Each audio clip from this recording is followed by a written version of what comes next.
أعوذ بالله من الشيطان الرجيم بسم الله الرحمن الرحيم আল্লাহ পাক রব্বুল আলামিনের ঘর মসজিদে জুমার নামাজ আদায়ের জন্য আসার তৌফিক দিলেন, বসার তৌফিক দিলেন, দিনের কথাবার্তা বলার তৌফিক দিলেন, শোনার তৌফিক দিলেন।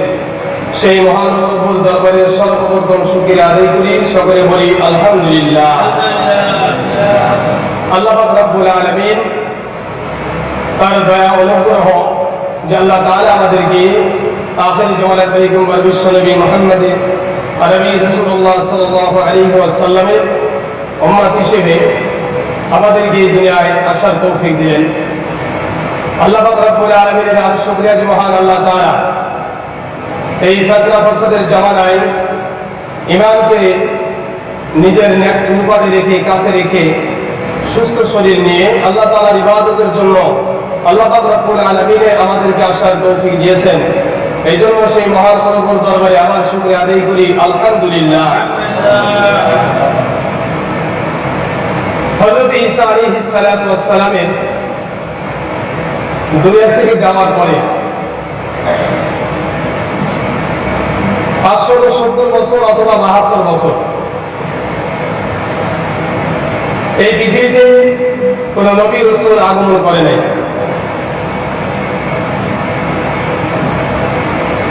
হযরত ঈসা আলাইহিস সালাতু ওয়াস সালামের উম্মত যারা ছিল, যারা ঈসা আলাইহিস সালাতু ওয়াস সালামকে দেখেছে স্বচক্ষে,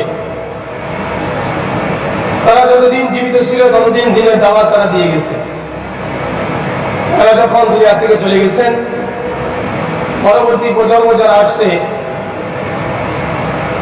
এরা কেউ আল্লাহর ইবাদত করছে, কেউ আল্লাহর ইবাদত থেকে লাইনচ্যুত হয়ে অন্যদিকে চলে গেছে। 570 বা 72 বছরের ব্যবধান, মানুষের চরিত্র হয়ে গেছে অন্যরকম।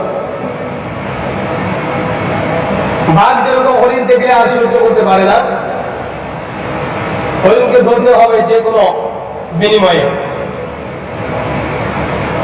মানুষের চরিত্র ওরকম হয়ে গেছিল, মানুষের ভিতরে মানুষত্ব আর ছিল না। মানুষের ভিতরে আল্লাহ পাক রব্বুল আলামিন যে মানুষত্ব দিয়েই মানুষকে পয়দা করেছে, শয়তানের অনুগত করার কারণে, শয়তানের অনুসরণ করার কারণে, শয়তানের ইত্তেবা করার কারণে মানুষের ভিতরে থেকে সেই মানুষত্বকে আল্লাহ তাআলা দূর করে দিয়েছে। এই জন্য মানুষ হায়নার থেকেও খারাপ। ওই সময় মানুষের চরিত্র একদম পরিবর্তন হয়ে গিয়েছে। যে যুগটাকে জাহেলিয়াতের যুগ বলা হয়, ভালো কোনো চিহ্ন ওই জামানায় ছিল না, খারাপের কোনো অভাব ছিল না।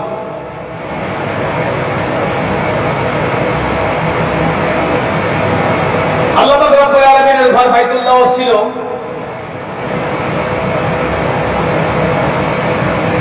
কিন্তু মানুষের চরিত্র এমন হয়ে গিয়েছিল যে মানুষ আল্লাহর ঘর বাইতুল্লাহকে তওয়াফ করত, কিন্তু উলঙ্গ অবস্থায়। তাদের ধারণা এমনই পাল্টে গিয়েছিল যে আমি যে পোশাকটা পরে আছি, এই পোশাকটা পরে বিভিন্ন প্রকারের অন্যায় কাজ, বিভিন্ন প্রকারের খারাপ কাজ বা দুনিয়ার কোনো কাজের সঙ্গে এই জামাটার সম্পর্ক রয়ে গেছে। এই জন্য তারা, যেহেতু পবিত্র ঘর, এই পবিত্র ঘরেই পবিত্র অবস্থায় যেতে হবে, কিন্তু এদের ফরজ তরক হয়ে যায়। এটা তাদের কি ধারণাই ছিল না। তারা উলঙ্গ অবস্থায় তারা কি এই বাইতুল্লাহকে তওয়াফ করত। আল্লাহ রাসূল সাল্লাল্লাহু আলাইহি ওয়াসাল্লাম দুনিয়ায় আগমন করবেন কিছুদিনের আগে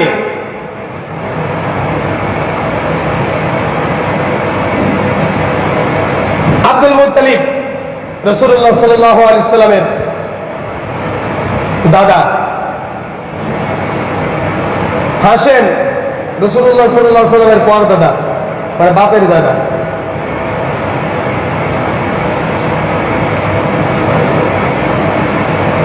হযরত আব্দুল মুত্তালিব রাসূলুল্লাহ সাল্লাল্লাহু আলাইহি ওয়াসাল্লামের পর দাদার কাছেই এই বাইতুল্লাহর জিম্মাদারি, অর্থাৎ বাইতুল্লাহর মুতাল্লি, বাইতুল্লাহ দেখাশোনার দায়িত্ব এই আব্দুল মুত্তালিব তার দাদার কাছেই ছিল, মানে তার পিতার কাছে ছিল।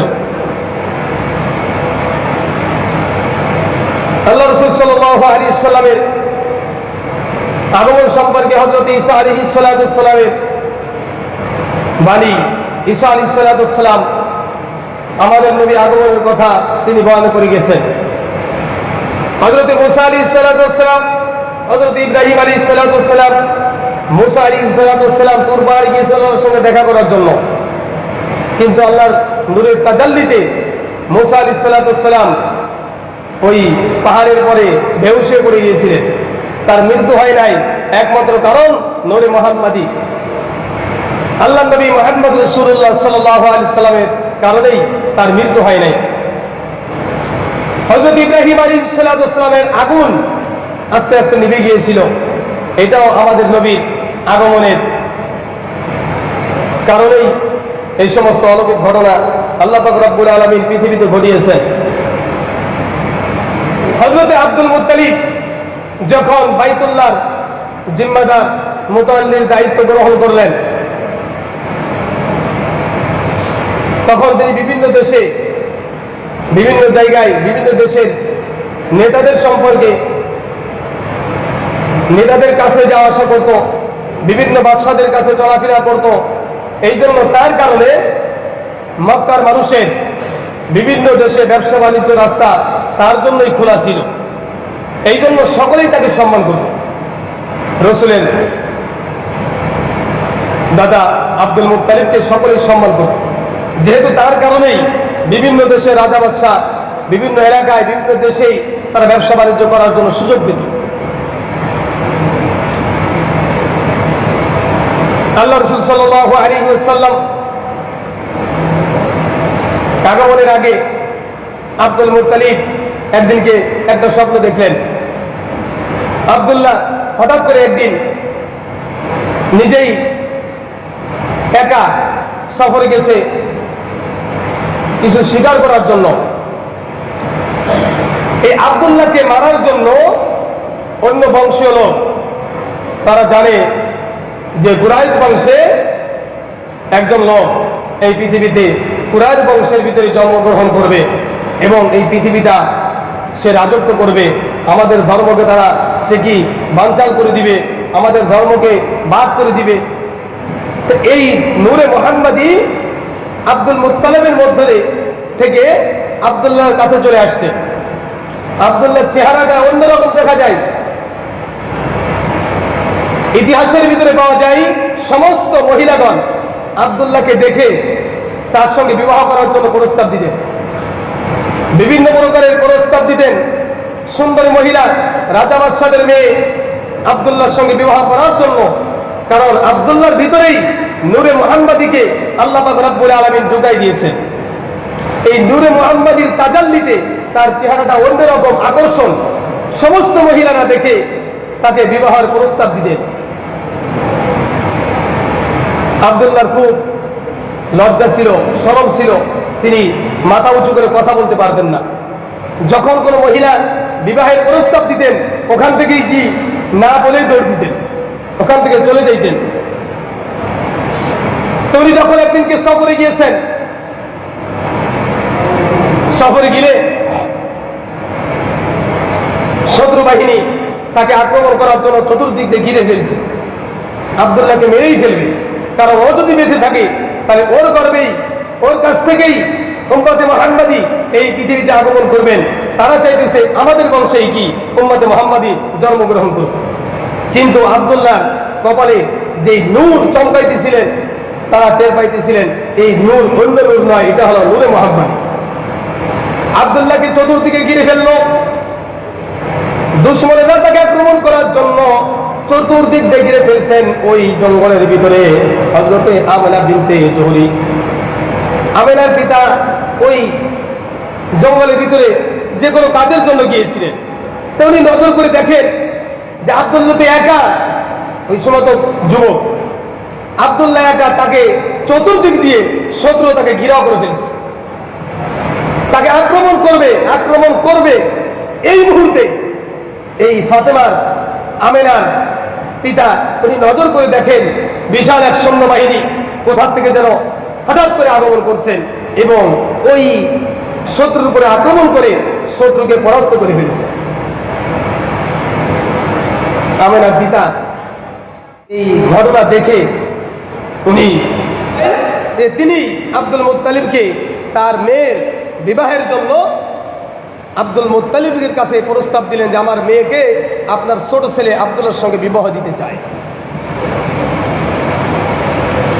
আব্দুল্লাহ যখন পিতা আব্দুল মুত্তালিবের সঙ্গে যাইতেছিলেন, কোন এক গোত্রের কাছে যখন যাইতেছিলেন, একজন মহিলা ডাকতে বলেন, আব্দুল্লাহ আসো, আমার ঘরের ভিতরে আসো এবং আমার সঙ্গে তুমি মিলিত হও।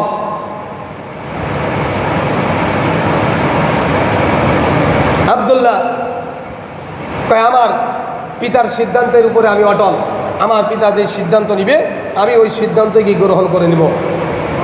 তখন ওই মহিলা তাকে ডাকলেন কিন্তু পাইলেন না, চলে গেলেন। আব্দুল্লাহ যখন আমেনের সঙ্গে বিবাহ হলো, সর্বপ্রথম রাত যখন বাসর রাত গ্রহণ করলেন, এই বাসর রাত্রেই হযরতে আব্দুল্লাহর কপাল থেকে নূরে মুহাম্মাদি আল্লাহ পাক রব্বুল আলামিন আমেনার গর্ভে ঢুকাই দিলেন। এখন আব্দুল্লাহর চেহারা পরিবর্তন হয়ে গেছে। ঘরের থেকে যখন 2 দিন পরে ঘর থেকে যখন বের হয়েছে, মহিলারা তার কপালের দিকে তাকাইতেছেন। মহিলারা কপালের দিকে তাকানোর পরে যুবতী মহিলারা অন্যদিকে তাদের মুখটাকে ফিরে নিয়েছেন। আব্দুল্লাহ এবারে ডাকতে বলেন, কিরে মহিলা, গত পরশু না তুমি আমাকে কাছে পাওয়ার জন্য আমাকে প্রস্তাব দিলে, আজকে কেন আমার দিকে তুমি তাকাইতেছো না? কারণটা কি হয়েছে তোমার? এবার মহিলা ডাকতে বলে, আব্দুল্লাহ রে, আমার কাছ থেকে যাওয়ার পরে এইটুকু সময়ের মধ্যে তুমি অন্য কোনো মহিলার সঙ্গে মিলিত হয়েছো কিনা? অন্য কোনো মহিলার সঙ্গে মিলিত হয়েছো? আব্দুল্লাহ ডাকতে বলে, হ্যাঁ, আমার পিতার সম্মতিক্রমে জুহরির মেয়েকে আমেনাকে আমি বিবাহ করেছি, তার সঙ্গে আমার বাসন হয়েছে। আব্দুল্লাহকে এবার মহিলা ডাকতে বলেন, আব্দুল্লাহ রে, তোমার কপালে যে আমি একটা নূর দেখতেছিলাম, ওই নূরটাকে পাওয়ার জন্য আমি তোমাকে বিবাহের প্রস্তাব দিয়েছিলাম। আসলে আমি কিন্তু চরিত্রারষ্ট নারী নই, চরিত্রহীনা নারী আমি না। আমি তোমার কপালে যেই নূর দেখতেছিলাম, আমি মনে মনে চিন্তা করলাম, এরকম নূর তো আমি অন্য কোনো পুরুষের চেহারায় দেখতে পাই নাই। হতে পারে তোমার এই নূরের কারণে উম্মতে মুহাম্মাদি অর্থাৎ নূরে মুহাম্মাদি এই পৃথিবীতে আগমন করবেন, এই উদ্দেশ্যেই আমি তোমার সঙ্গে মিলিত হতে চাইছিলাম। মহিলারা তার চেহারা সেই নূর চলে গেছে আমিনার কাছে, এই জন্য আর তার দিকে তাকাই নাকি। হযরতে আব্দুল্লাহ তার পিতা আব্দুল মুত্তালিবকে একদিন ডাকতে বলেন, আব্বা যান, আমি একাই এক জায়গায় বসেছিলাম, হঠাৎ করে আমার চেহারার থেকে একটা নূর পরিবাহিত হলো। 2টা নূর, একটা পূর্ব দিকে চলে গেল আর একটা পশ্চিম দিকে চলে গেল। আমার চেহারার সামনে পূর্ব এবং পশ্চিম এমন ফর্সা হয়ে গেল, যেরকম আমার সামনের জিনিস আমি যেরকম ভয় দেখতে পাই, অনুরূপভাবে পূর্ব এবং পশ্চিম আমার কাছে ওরকম ফর্সা হয়ে গেছে। আব্দুল মুত্তালিব ডাকতে বলেন, আব্বা যান, আমিও কিছুদিন আগে আমি এরকমভাবে একটা স্বপ্ন দেখেছিলাম। তুই দুনিয়ায় জন্মগ্রহণ করার আগে আমি এরকম একটা স্বপ্ন দেখেছিলাম। এটা হলো রাসূলুল্লাহ সাল্লাল্লাহু আলাইহি ওয়াসাল্লাম দুনিয়ায় আগমন করার আগের কথা। হযরতে আব্দুল মুত্তালিব ঘুমিয়ে আছে, স্বপ্নের মাধ্যমে আল্লাহ পাক রব্বুল আলামিন তাকে কূপ খনন করার কথা বললেন। হযরতে আব্দুল মুত্তালিব জিজ্ঞাসা করলেন, কূপ কি জিনিস, আমি কি খনন করব? প্রথম দিন তাকে ব্যাখ্যা বিশ্লেষণ করে কোনো কিছু বলা হলো না। দ্বিতীয় রাত্রে আবার স্বপ্নে দেখানো হলো, কূপ খনন করার কথা বলা হলো। আব্দুল মুত্তালিব স্বপ্নের মাধ্যমে জিজ্ঞাসা করলেন, তার প্রশ্নের জবাব দিলেন না। তৃতীয় রাত্রে আবার যখন প্রশ্ন করা হলো, আবার যখন একই স্বপ্ন দেখাইলেন, তিনি স্বপ্নের মাধ্যমে দেখতে পাইলেন তাকে বলা হইতেছে, তুমি জমজম কূপকে খনন করো, জমজম কূপকে তুমি খনন করো। কোথায় জমজম কূপ? হযরত আব্দুল মুত্তালিবকে স্বপ্নের মাধ্যমে জমজম কূপের স্থানটা দেখিয়ে দেওয়া হলো। বাইতুল্লাহর পাশে জমজম কূপ। এই জমজম কূপ হযরতে ইব্রাহিম আলাইহিস সালাতু ওয়াস সালামের সন্তান ইসমাঈল আলাইহিস সালাতু ওয়াস সালামের পায়ের আঘাতে, জিবরাইল আলাইহিস সালাতু ওয়াস সালামের ডানার আঘাতে ওখানেই ফোয়ারা জারি হয়েছিল। আর হযরতে হযরত ইসমাঈল আলাইহিস সালাতু ওয়াস সালাম তার পায়ের আঘাতেই ওখান থেকে আল্লাহ পাক রব্বুল আলামিনের কুদরতি পানি প্রবাহিত হলো, ওইটাকে জমজম বলা হয়। এই জমজম কূপকে খনন করার কথা বলা হয়েছিল। আব্দুল মুত্তালিব স্বপ্নের মাধ্যমে তার কাছে জিজ্ঞাসা করলেন, জমজম কূপটা কোথায়, আমি কোথায় খনন করব, তার স্থানটা তাকে স্বপ্নের মাধ্যমে দেখিয়ে দেওয়া হলো। সকালবেলা যখন জমজম কূপ খনন করতে যখনই গিয়েছেন, এক রিওয়ায়াতে আসছে জমজম কূপ যখনই খনন করার কথা বলা হয়েছে তখন কোদাল বিভিন্ন জিনিস নিয়ে যখন খনন করতে গেছি, কুরাইশের লোকেরা তাকে বাধা দিয়েছে, না জমজম কূপ আমরা কি খনন করব, এটা আমাদের অধিকার। আব্দুল মুত্তালিব বললেন, না এটা আমারই অধিকার, যেহেতু আমাকে স্বপ্নের মাধ্যমে দেখানো হয়েছে, আমাকে স্বপ্নে দেখানো হয়েছে এই জমজম কূপকে খনন করার জন্য। অপর রিওয়ায়াতে আছে আব্দুল মুত্তালিব সৈন্য নিয়ে, তার একজন সন্তান ছিল ওই মুহূর্তে, ওই সন্তানকে নিয়ে জমজম কূপ যখন খনন করতে কিছু দূর যখন খুঁজছে, 10-12 হাত বা 20 হাত পর্যন্ত খোঁজার পরে ওখান থেকেই পানি প্রবাহিত শুরু হয়ে গেছে। আব্দুল মুত্তালিব আল্লাহু আকবার বলে চিৎকার মেরে শুরু করে দিয়েছে। কুরাইশরা সকলে একত্রিত হয়ে গেছে। আব্দুল মুত্তালিবকে বলতেছেন, আব্দুল মুত্তালিব এই কূপের অংশীদার আমরাও। আব্দুল মুত্তালিব বলতেছেন, না এই কূপের অংশীদার একমাত্র আমি, যেহেতু আমাকেই স্বপ্নের মাধ্যমে দেখানো হয়েছে। কুরাইশের ভিতরে দুই দলের ভিতরে দ্বন্দ্ব শুরু হয়ে গেছে, কিন্তু আব্দুল মুত্তালিবের সন্তান মাত্র ছিল একজন, এই জন্য ওদের সাথে আর কি পেরে উঠলেন না। এক রিওয়ায়াতে আছে আব্দুল মুত্তালিব মান্যত করলেন যে আমার যদি 10টা সন্তান হয় আর এই 10 সন্তান যদি আমাকে হেফাজত করার মতন সামর্থ্য রাখে, তাহলে আমি এই জমজম কূপকে আমার আয়ত্তে আনবো এবং আমি আমার এই 10 সন্তানের মধ্য থেকে একটা সন্তানকে আমি এই কাবার মালিকের জন্য আমি এখানে কি করব, বলি দিব, উৎসর্গ করব। আল্লাহ পাক রব্বুল আলামিন তার এই মান্যতকে পুরো করলেন। আল্লাহ পাক রব্বুল আলামিন তাকে 10টা সন্তান দিলেন, ছেলে সন্তান 10টা আল্লাহ পাক রব্বুল আলামিন তাকে দান করলেন, 6টা মেয়ে সন্তান আল্লাহ পাক রব্বুল আলামিন তাকে দান করলেন।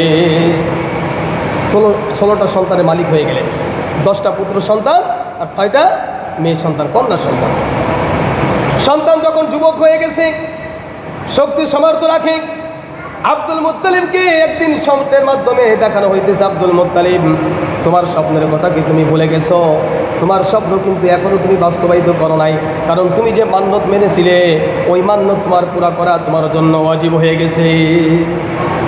মান্যত মানলে এই মান্যত পুরো করা ওয়াজিব, কিন্তু যেখানে সেখানে মান্যত মানা যাবে না, আল্লাহর জন্যই মান্যত করতে হবে, একমাত্র আল্লাহর জন্যই, অন্য কোনো কিছুর জন্য মান্যত মানা জায়েজ নয়। আব্দুল মুত্তালিব তার এই কথা, এই বক্তব্যগুলা তার সন্তানের কাছে পেশ করলেন।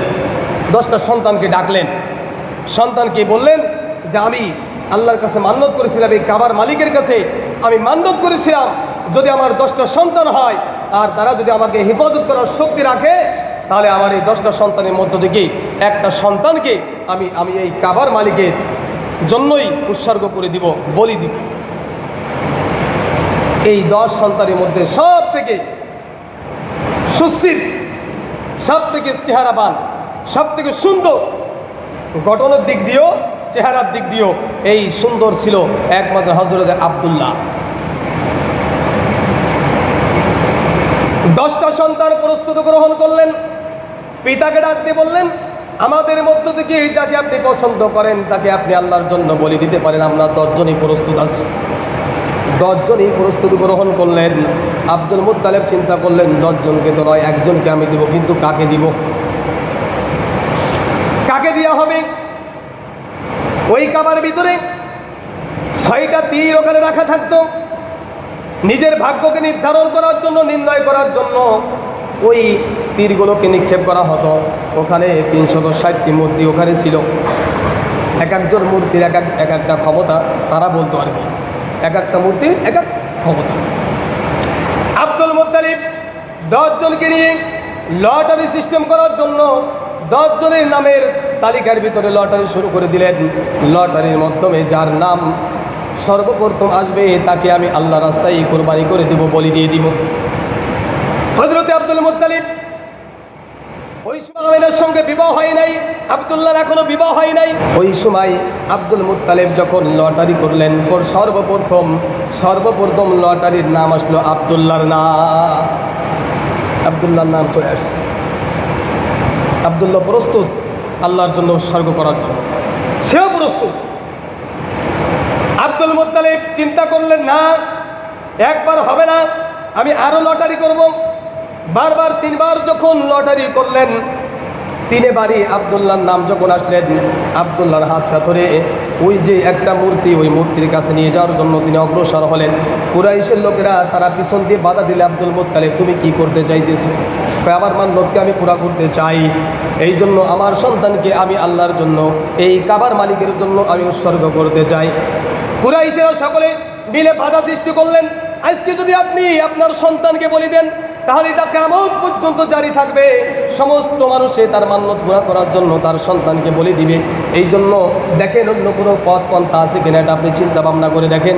আর আমাদের পাশেই একজন গণক আছে, তার কাছে আপনি যাইতে পারে, তার কাছে যান। এই গণক সে নির্ধারণ করে, তিনি চিন্তা ভাবনা করে একটা জিনিস ফয়সালা দিয়ে দিবে। তার ফয়সালা অনুযায়ী সে যদি আপনার সন্তানকে কুরবানি করতে বলে তা করেন, আর যদি সে অন্য কোনো পথ বলে দেয় সেটাও আপনি আদায়। আব্দুল মুত্তালিব চলে গেলেন গণকের কাছে। গণকের কাছে যাওয়ার পরে গণক নির্ধারণ করে দিলেন, আপনার জন্য একটা শুভ খবর আছে। শুভ খবর হলো আপনার ছেলেকে একদিকে রাখবেন, আর একদিকে 10টা উট এক পাশে রাখবেন, আর এবার লটারি করবেন যতক্ষণ পর্যন্ত আপনার সন্তানের নাম বাদে উটের নাম যতক্ষণ না আসবে, প্রত্যেকবারই 10 বার করে 10টা উট আপনি বৃদ্ধি করতে থাকবে। যখন উটের নাম আসবে তখন আপনি কি আপনার ছেলে বাদ দিয়ে উটকে কুরবানি করে দিবেন, এতেই আপনার কাবার মালিক সন্তুষ্ট হয়ে যাবে। ফয়সালা চলে আসলেন। আব্দুল মুত্তালিব আব্দুল্লাহকে এক পাশে রাখলেন, 10টা উট এক পাশে রাখলেন। এবার আবার লটারি শুরু করে দিলেন। প্রথমে আব্দুল্লাহর নাম চলে আসলো, আবার 10টা করলেন, আবার আব্দুল্লাহর নাম আসলেন, আবার 10টা করলেন, আবার আব্দুল্লাহর নাম আসলেন। এরকমভাবে 10 বার যখন লটারি করলেন, 10 বারই আব্দুল্লাহর নাম আসছে। 10 বার অর্থাৎ যখন 100টা হয়ে গেছে অথবা 200, এরকম রেওয়ায়েত আছে, বিভিন্ন রেওয়ায়েত আছে। 100টা যখন উট পরিপূর্ণ হয়ে গেল, এবার আব্দুল মুত্তালিব যখন আবার লটারি শুরু করে দিয়েছেন, এবার লটারির মধ্যে 100 উটের নাম, আব্দুল্লাহর নাম বাদ দিয়ে 100 উটের নাম চলে আসলেন। আব্দুল মুত্তালিব আব্দুল্লাহর পরিবর্তে 100 উট কোরবানি করে দিলে। এই জন্য হাদিসের ভিতরে বলা হয়েছে আব্দুল্লাহ হলো আমাদের নবী মুহাম্মদ রাসূলুল্লাহ সাল্লাল্লাহু আলাইহি সাল্লাম 2 জবেহের পুত্র। একটা হলো হযরতে ইব্রাহিম আলাইহিস সালাতু ওয়াস সালামের সন্তান ইসমাইলকে আল্লাহ পাক রব্বুল আলামিনের রাস্তায় যখন কুরবানি করতেছিলেন, ওই ইসমাইলের ললাটের কপালে ছিল নূরে মুহাম্মাদি। হযরত ইব্রাহিম আলাইহিস সালাতু ওয়াস সালামের 2টি সন্তান, একটা হলো ইসমাইল আলাইহিস সালাতু ওয়াস সালাম, আর একটা হলো হযরত ইসহাক আলাইহিস সালাতু ওয়াস সালাম। ইব্রাহিম আলাইহিস সালাতু ওয়াস সালামের এই 2টি সন্তান, ইসহাক আলাইহিস সালাতু ওয়াস সালামের জন্মের থেকে ঈসা আলাইহিস সালাতু ওয়াস সালাম পর্যন্ত যত ইসহাক আলাইহিস সালাতু ওয়াস সালামের বংশের ভিতরে হযরতে ঈসা আলাইহিস সালাতু ওয়াস সালাম পর্যন্ত যত নবী আসছে, সমস্ত নবী এই ইসহাক আলাইহিস সালাতু ওয়াস সালামের বংশধর। একমাত্র ইসমাইল আলাইহিস সালাতু ওয়াস সালামের মধ্যে তার বংশের ভিতরে একটাই নবী আসছে, সেই নবী হলে আখিরের জামানের পয়গম্বর বিশ্বনবী মুহাম্মদ আরবি রাসূলুল্লাহ সাল্লাল্লাহু আলাইহি ওয়াসাল্লাম। তার বংশের ভিতরে একটাই নবী দুনিয়ার ভিতরে আগমন করেছেন, আর সেই নবী হলো পৃথিবীর ভিতরে সবথেকে শ্রেষ্ঠ নবী। আল্লাহ পাক রব্বুল আলামিন বলেন, হুয়াল্লাযী আরসালা রাসূলাহু বিল হুদা, আমি আল্লাহ পাক রব্বুল আলামিন আমার নবীকে দুনিয়ায় প্রেরণ করেছি সত্য জিনিস দিয়া এবং হিদায়াতের বাণী দিয়া। আমি আল্লাহ পাক রব্বুল আলামিন আমার নবীকে দুনিয়ায় পাঠিয়েছি। হুয়াল্লাযী আরসালা রাসূলাহু বিল হুদা ওয়া দীনিল হক লিইয়ুযহিরাহু আলাদ দীনি কুল্লিহি ওয়ালাউ কারিহাল মুশরিকুন। কিন্তু সকলেই এই উম্মতকে এই নবীকে মেনে নিবে, একমাত্র ওয়ালাউ কারিহাল মুশরিকুন, যারা মুশরিক হবে তারা কিন্তু আমার নবীকে গ্রহণ করবে না। ওয়া মা আরসালনাকা ইল্লা রাহমাতাল লিল আলামিন, দুনিয়া এবং আখিরাত সমস্ত জায়গায় আল্লাহ পাক রব্বুল আলামিন আমাদের নবীকে রহমত স্বরূপ পাঠিয়েছে, রহমত দিয়ে পাঠিয়েছে দুনিয়া এবং আখিরাত। আমার সাল্লাকা ইল্লা রাহমাতাল লিল আলামিন, আলামিন বলা হয় উভয় জগৎ। আলহামদুলিল্লাহি রাব্বিল আলামিন এর মানে হলো আল্লাহ পাক রব্বুল আলামিন দুনিয়া এবং আখিরাতের মালিক, রব্বিল আলামিন উভয় জগতের মালিক। আর আমার সাল্লাকা ইল্লা রাহমাতাল লিল আলামিন, এই রাহমাতাল লিল আলামিনও উভয় জগতের রহমান। আমার সাল্লাকা ইল্লা কাফাতাল লিন-নাসি বাশীরাও ওয়া নাযীরা ওয়ালাকিন্না আকসারান নাসি লা ইয়ালামুন। আমাদের নবী দুনিয়া আগমন করছে কেন? মানুষকে ভয় দেখানোর জন্য, সুসংবাদ শোনানোর জন্য। কয়টা কাজ? দুইটা। একটা হলো জাহান্নামের ভয় দেখাবে, আর একটা হলো জান্নাতের সুসংবাদ দেবে। আমার সাল্লাকা ইল্লা কাফাতাল লিন-নাস বাশীরাও ওয়া নাযীরা, বাশীর ওয়া নাযীর। বাশীর বলা হয় সুসংবাদদাতা, আর নাযীর বলা হয় ভীতি প্রদর্শনকারী। ওয়ালাকিন্না আকসারান নাসি লা ইয়ালামুন, কিন্তু অধিকাংশ মানুষ এই খবর জানেই না। আমাদের নবী শুভ আগমন অর্থাৎ দুনিয়ায় আসার আগে, যখন দুনিয়া আসবেন, হযরতে আমেনা তার নিজের বক্তব্য হলো, রসুল যে আমার গর্ভে আছে এটা আমি আমার প্রসবের আগ পর্যন্ত আমি অনুভব করি নাই। রসুল যে আমার পেটের ভিতরে আছে, এ থাকলে যেই মহিলাদের যে সমস্যাগুলো হয়, এমন কোনো সমস্যা আমেনা বলে আমার জীবনে কোনোদিন হয় নাই। আমেনা বলেন যে আমি করে কাজ করতে গেলে ওই কাজটা আমার শক্তিতে হয় না, এমনিতেই কাজটা আদায় হয়ে যায়। উনি একদিনকে রাসূলুল্লাহ সাল্লাল্লাহু আলাইহি ওয়াসাল্লামকে পেটে নিয়ে পানি আনতে গেছে বা কোনো কাজ করার জন্য গিয়েছে। উনি দেখেন যে ওনার মাথার উপরে একটা মেঘ ছায়া দিতেছে। উনি বালতি বা অন্য কোনো পাত্র দিয়ে কূপের ভিতর থেকে পানি উঠাইবে, কূপ তো নিচেই, পানি চলে গেছে নিচেই, দড়ির মাধ্যমে কি করা লাগবে? পানি উঠানো লাগবে। তো উনি বলেন যে আমি কূপের কাছে যাইতেই দেখি কূপের পানি একদম কূপের কিনারায় চলে আসছে। আল্লাহ পাক রব্বুল আলামিন জিবরাইলকে বলে, জিবরাইল, আমার বন্ধু তার মা আসছে বন্ধুকে পেটে নিয়ে, এখন যদি নিচে হয়ে ওই 10 হাত নিচের থেকে কূপ থেকে যদি পানি উঠাইতে হয়, তাহলে তো আমার বন্ধুর মার কষ্ট হবে, আর মায়ের কষ্ট মানে কি? সন্তানেরও কষ্ট। এটা আমি চাই না। যাও কূপের পানি নিচ থেকে তোমার হাত দিয়া উঁচু করে ধরে রাখো। রাসূলুল্লাহ সাল্লাল্লাহু আলাইহি সাল্লামের আগমন উপলক্ষে অনেক অনেক অলৌকিক ঘটনা। হস্তি বাহিনী বর্ষরা আলাইহিম তায়রান আবাবিল, এই হস্তি বাহিনী বাদশাহ আবরাহা তিনি একটা মক্কা তৈরি করলেন। যেহেতু মক্কায় সমস্ত পৃথিবীর মানুষ ওখানে তপ করার জন্য আসে, তো উনি চিন্তা করলেন ওই জায়গায় কেন যাইবে, আমি ওই মক্কার ওই ঘরের মতনই একটা ঘর নিজের এলাকায়, নিজের দেশে, নিজের রাজপ্রাসাদের পাশেই কি বানাইলেন। উদ্দেশ্য হলো ওখানে মানুষ যাতে না যায়, এই উদ্দেশ্যে। উনি যখন বানানোর পরে সারা পৃথিবীতে ডিক্লেয়ার দিয়ে দিয়েছে, ওই প্রথম মক্কা নয় দ্বিতীয় মক্কায় তোমরা হিজরত করো, প্রথম মক্কা নয় দ্বিতীয় মক্কা তোমরা হিজরত করো। তারপরেও কিছু মানুষ হলো যাইবে নাকি?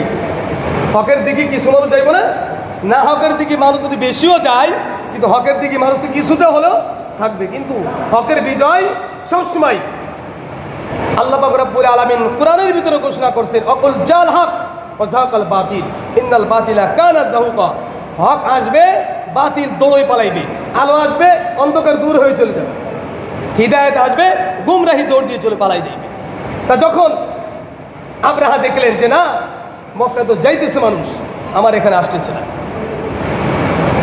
আমার চামচাগুলো যারা আছে এরাই আসে, বা আমার আশেপাশে যে রাষ্ট্রগুলো আছে এরা আসে, আমার পরিচয় যারা তারা আসে আমার এই বাইতুল্লাহকে তওয়াফ করার জন্য। কিন্তু ওই বাইতুল্লাহকে তওয়াফ করার জন্য অনেক মানুষ যায়। এই জন্য আবরাহা তার সৈন্য সীমান্ত নিয়ে কয়েকশো হাতি, হাজারের উপরে হাতি নিয়ে বাইতুল্লাহকে ভাঙ্গার জন্য, ধ্বংস করার জন্য তিনি এখানে আগমন করলেন। ওই বছরেই আল্লাহ পাক রব্বুল আলামিনের হাবিব আখিরি জামানার পয়গম্বর বিশ্বনবী মুহাম্মদ রাসূলুল্লাহ সাল্লাল্লাহু আলাইহি সাল্লাম এই ধারার বুকে আগমন করেছেন। এটাও একটা রাসূলুল্লাহ সাল্লাল্লাহু আলাইহি সাল্লাম আগমনের একটা নিদর্শন। যে হস্তি বাহিনী ওয়ারসালা আলাইহিম তাইরান আবাবিল তারবিহিম বিহিজারাতিন মিন সিজ্জিল ফাজআলাহুম কাসফিন মাকুল আলাম তারা কাইফা ফাআলা রাব্বুকা বিআসহাবিল ফিল। হে নবী, আপনার কি স্মরণ নাই আপনার জন্মের বছরই ফিলের বাহিনী, ফিল মানে হাতি, হাতি বাহিনীদের সম্পর্কে আমি কি ব্যবহার করেছিলাম? আল্লাহ রাসূল সাল্লাল্লাহু আলাইহি ওয়াসাল্লাম তাকে জানিয়ে দেওয়া হলো ওয়ারসালা আলাইহিম তাইরান আবাবিল, এক ডাক ছোট্ট ছোট্ট পাখিকে দিয়ে আল্লাহ পাক রব্বুল আলামিন আবরাহাকে সহ তার বাহিনীকে আল্লাহ পাক রব্বুল আলামিন নাস্তানাবুদ করে দিয়েছে, ধ্বংস করে দিয়েছে। ওই বছরই আল্লাহ পাক রব্বুল আলামিনের হাবিব এই ধারাগুকে আগমন করেছে। এই জন্য রাসূলুল্লাহ সাল্লাল্লাহু আলাইহি সাল্লামের পৃথিবীতে আগমন করার অসংখ্য অগণিত ঘটনা এই পৃথিবীর ইতিহাসের ভিতরে লিপিবদ্ধ আছে। আল্লাহ রাসূল সাল্লাল্লাহু আলাইহি সাল্লামের আম্মা জান তিনি বলেন যে রাসূলুল্লাহ সাল্লাল্লাহু আলাইহি সাল্লাম যখন আগমন করলেন সবে সাদেকের সময় ফজরে আজান হয়ে গেছে, পিতা তো নাই, আব্দুল মুত্তালিব অন্য ঘরের ভিতরে বসা। তিনি বলেন যে আমি সারা রাত জাগরো, আমার ছেলের বউ তার ব্যথাটা আমি সারা রাত জেগে আছি। হঠাৎ করে সবে সাদেকের আগ মুহূর্তে আমার চোখটা একটু লেগে আসছে। হঠাৎ করে আমাকে কে যেন বলতেছে, হে আব্দুল মুত্তালিব, কিরে ঘুমাস কেন? আমি হঠাৎ করে ঘুম থেকে জাগ্রত হয়ে আসমানের দিকে তাকিয়ে দেখি হাজার হাজার ফেরেশতারা তারা আল্লাহ রাসূল সাল্লাল্লাহু আলাইহি সাল্লামের জন্মের জন্য, তার আগমনের জন্য ফেরেশতারা আমার এই ভাঙ্গা ঘরেই এখানে প্রবেশ করছে।